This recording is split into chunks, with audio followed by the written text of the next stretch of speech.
सबसे पहली जगत में पूजनीय और श्रेष्ठ गुरु मां है।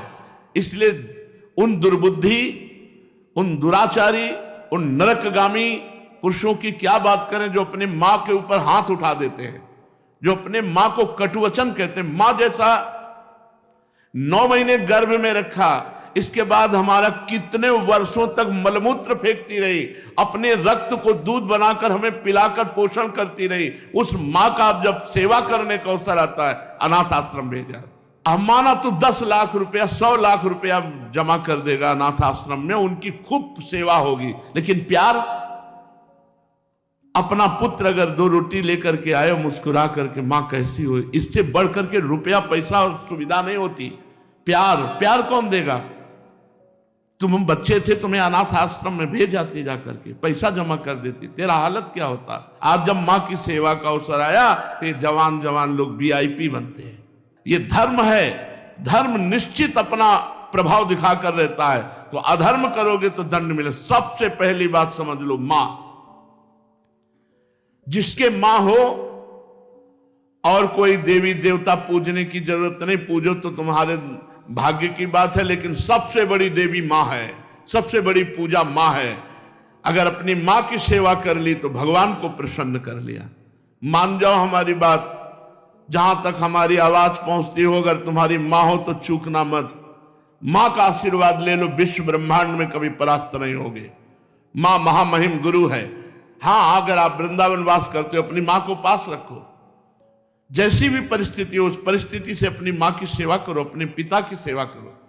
संन्यास लेने पर वो पिता सन्यासी बालक के साष्टांग दंडवत करेगा, लेकिन वो बालक अपनी मां को साष्टांग दंडवत करेगा।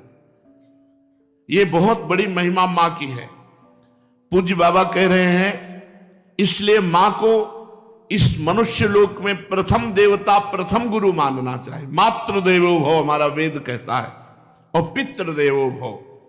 अपने माता पिता की जिसने सेवा नहीं की, आज्ञा नहीं मानी, मनमानी आचरण किए, वो कभी सफल नहीं हो सकता, किसी भी मार्ग में सफल नहीं हो सकता।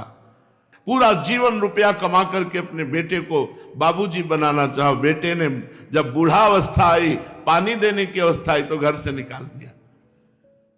माता पिता की आराधना करना ये भगवत भक्ति है। पुंडरीक जी महाराष्ट्र में अपने माता पिता को भगवान मान करके उन्हीं के 8 पैर सेवा में रहते। तो आज भी जो विट्ठल भगवान है, उन्हीं को दर्शन देने के लिए गए थे। एक ईंट डाल दी, उसी ईंट में खड़े हो गए। ऐसे आज भी खड़े हैं। ऐसे कहा, जब माता पिता की सेवा पूर्ण हो जाएगी तब महाराज आपके दर्शन करेंगे। माता पिता भगवान का स्वरूप है। ये आज जो वातावरण बदल रहा है, बहुत गुस्सा लगती है जब देखने को मिलता है कि जवान बहू और बेटा मिलकर के बूढ़ी मां को मार रहे हैं। वो बेचारी उठ नहीं सकती, वो हिल नहीं सकती। अंतिम समय तक या तो जलोगे ऐसी जगह जहां बचाने वाला कोई नहीं होगा, या सड़ोगे।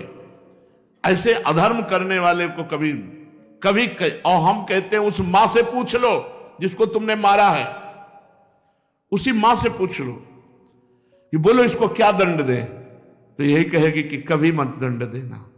वो पिटते हुए भी यही कहेगी कि तू सुरक्षित रहे, तू सुरक्षित रहे। एक मां को मारा तो दूसरे भाई ने रिपोर्ट कर दी, पुलिस आई, मां से पूछ रहे, तुम्हें मारा? नहीं, मारा नहीं, बातचीत हो रही थी, ऐसे धक्का लग गया। धक्का दिया? नहीं, हमारा धक्का उसको लग गया। छोटा लड़का कह रहा है कि इतना जोर जोर से डंडों से मारा, इसके शरीर को देख लो कितने डंडे पर। चुप। मां का स्वरूप क्या होता है, समझो क्या स्वरूप होता है। पीट के अपमानित होके भी अपने बेटे को अपमानित और पीटने की इच्छा नहीं है। ऐसी वात्सल्यमयी मां को, ऐसे पिता को जो मेहनत करके कमाते अपने बच्चे का पोषण किया और वो जवान हुए, डंडों से मारते हैं घर के बाहर। अरे राधा राधा, ऐसे दृश्य देखने को मिलते हैं ना। ये खा खा करके सब जवान हुए हो, और अब माता पिता की सेवा का अवसर आया तो मुंह चुराए घूमते हो। मुंह चुराने का समय नहीं है, अपने कर्ज उतारने का समय है, ऋण उतारने का समय है। अब माता पिता की सेवा कर लो, मातृ ऋण पितृ ऋण से उऋण हो जाओगे। हमने आपको कई बार सुनाया है एक कश्यप नाम के ऋषि थे, महाभारत में है, तो तपस्या परायण थे। तो जिस वृक्ष के नीचे तपस्या कर रहे थे ऊपर बगुली बैठी हुई थी, बगुला जो टांग उठाकर ध्यानस्थ रहता है मछली के लिए, तो बीट ऊपर गिरा करके तो क्रोध भरी दृष्टि से देखा, तत्काल आग लग गई, बगुली भस्म होकर नीचे गिर गई। तप का प्रभाव होता है। अब उनको बड़ा गर्व हुआ कि नहीं, काफी हम सिद्ध हो चुके हैं, बगुली भस्म हो गई। उठे भिक्षा के लिए गए तो एक दरवाजे में जाकर भिक्षाम देहि, तो एक बहू निकली, उसने कहा भगवान कुछ क्षण रुकिए, अभी बना करके लाए।